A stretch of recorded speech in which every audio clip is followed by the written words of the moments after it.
Hello everyone and welcome to my channel. My name is Kalika and you're gonna be a craftier person after watching this video. No overtime. Little backstory. I work in the facilities department of a hospital. Basically, we make sure the HVAC equipment works properly for the entire hospital, and sometimes we handle regular maintenance calls. I'm in the night shift, which is usually when equipment fails and needs maintenance. Now for the real story. With everything going on right now, my department has been doing a lot of overtime, like an extra 2 guys every night.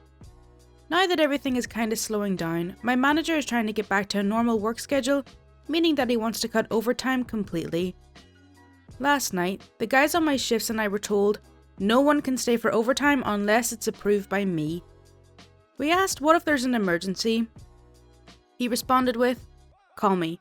Nothing is an emergency unless I say it is. If you can't reach me, just leave.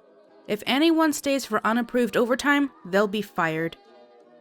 We all told him that's not a good idea, but he insisted it was, then he left for the night. Fast forward to 10:15 that night, a fan motor catches on fire because it overheated. We were able to put the fire out and prevent any serious issues. No patients or staff were injured. In fact, nobody even knew it happened. The fire did leave the motor unusable, and without that fan motor, a large occupied part of the hospital wouldn't have AC until the motor was replaced. So it's like 10:40. Our shift ends at 11. We tried to call our manager several times with no answer, and the temperature in the areas are rising quickly. 11 rolls around, and no callback from the manager, so the 4 of us just left without fixing the issue, because no overtime unless it's approved by me. Why is it always the managers who are so terrible? I wonder if this particular manager would try and turn it around on the employees though, because I'm assuming that nothing was put in writing about them being fired if they stayed on late. So it could just turn into a he said she said situation. Not ideal. Malicious Compliance tamed an entitled parent. This is a cross post from entitled parents. What seems like a lifetime ago, when I was 18, I coached indoor soccer at the local YMCA. It was a co-ed league and the ages were 6 to 8 if memory serves me well. My team comprised of varying degrees of skill and interest. One of the rules was that there was free substitution in a game. That just means that you can pull kids in and out of the game when there's action going on. I also tried to have the kids play equal amounts of time. Now on to the story. We were maybe halfway through our session, and by this time I had gotten to know the kids I coached pretty well. Most of the kids I would leave in for about 3 minutes. One boy and one girl I would leave on a little more because they were pretty good. Then there was Sam. I would only leave him in for at most 90 seconds, usually closer to 75 seconds. Despite this, over the course of a game, he played almost as much as everyone else. The difference was negligible. We were still in the first half and I pull him out like normal. Then I hear some lady scream, "Let my boy play! Stop taking him out! I knew the rules and I'm talking to the sports director." I guess that's her equivalent to talking to the manager. I try to ignore her and keep coaching, but her yelling never ceases. Other parents are looking but not saying anything yet. This has gone on for about 5 minutes and I can take it no more. The shrill entitled mum has broken me. "Fine, I'll leave him in longer," I yell. Leave him in I did.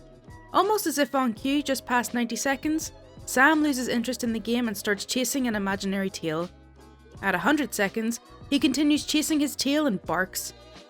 At about 2 minutes, he pulls his shirt over his head and plays his belly like drums. Then I hear, "Take him out! Take him out!" I looked down the line and made eye contact with her and smiled. And I took him out. It was a short but sweet encounter. The kid just had the attention span of a goldfish.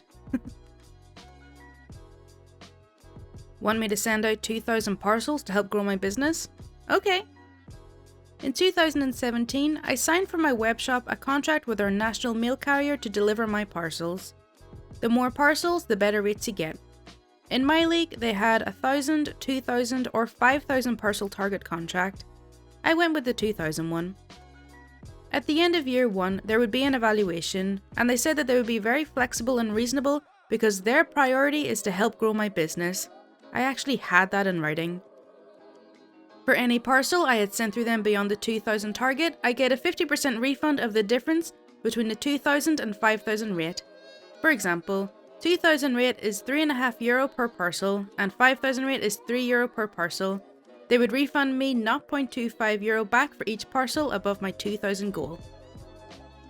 On the other hand, for each parcel I was short at the end of the year of the 2,000 target, they would charge me double the difference between the 2,000 and the 5,000 rate, on top of a flat penalty fee.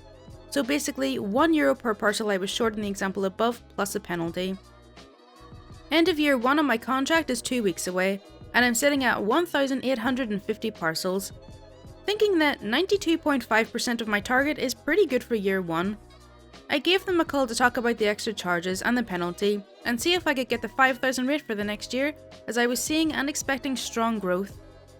In the end, it was their priority to help me grow my business, and they're very flexible and reasonable. No sir, they were dead set on me paying the penalty, charging me extra for the 150 parcels, and on top of that, they would set me back to the more expensive 1,000 target rate for the next year. I tried to escalate it, but to no avail. So far for helping me grow my business of being very flexible and reasonable. In comes the malicious compliance. I did the math, and paying the penalty plus the extra charges was nearly double of what it would cost me to reach my target if I would just pay for 150 extra parcels out of my own pocket.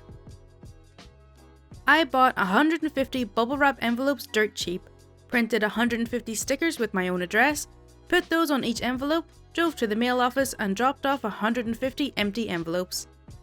Next morning, the mailman arrives at my door with a grin on his face. He's a really cool guy, and a stash of envelopes, wondering what the hell I'm up to. Later that day, I called him to let them know that I had reached my target and that I would not renew my contract. I signed with a competitor for about the same price per parcel, no strings attached, and did 17,000 parcels in year 2, which amounts to around €50,000 in business they missed out on. Damn, I wonder what business OP is in to see that amount of growth in year 2, but very impressive.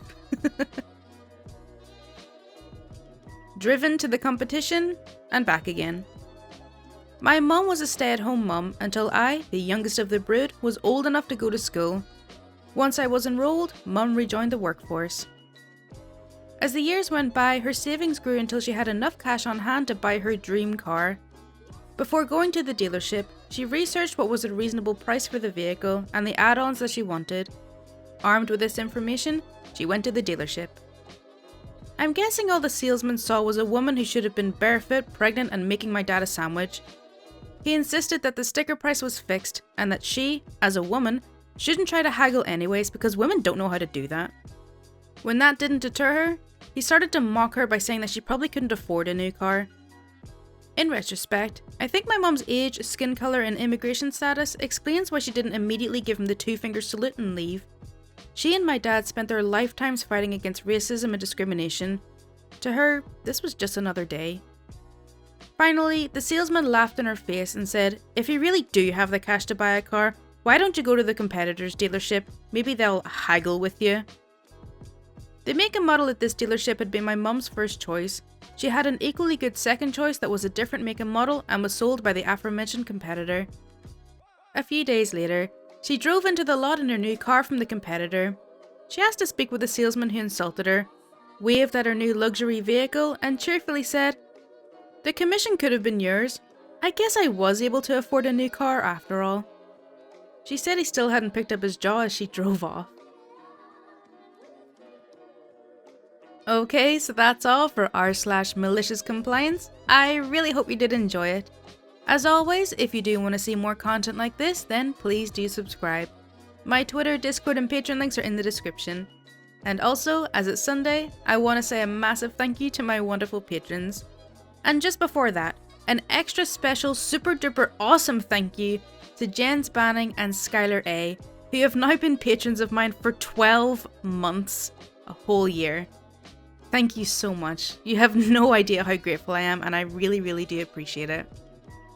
And thank you to Tyler Miller, Jen Burton, Bo Walker, Princess Kate, Elizabeth Filmore, Stephen Arnowitt, Shagar, Koltin, James Scanlan, Darkimedes, David Temple, Devil Ducky 42, Fennec, Lawrence Eytcheson, and Coffeyville Science Girl. Thank you all so much for your support. Mwah. That's for you, but keep it between us, okay? Thank you so much for watching. Bye!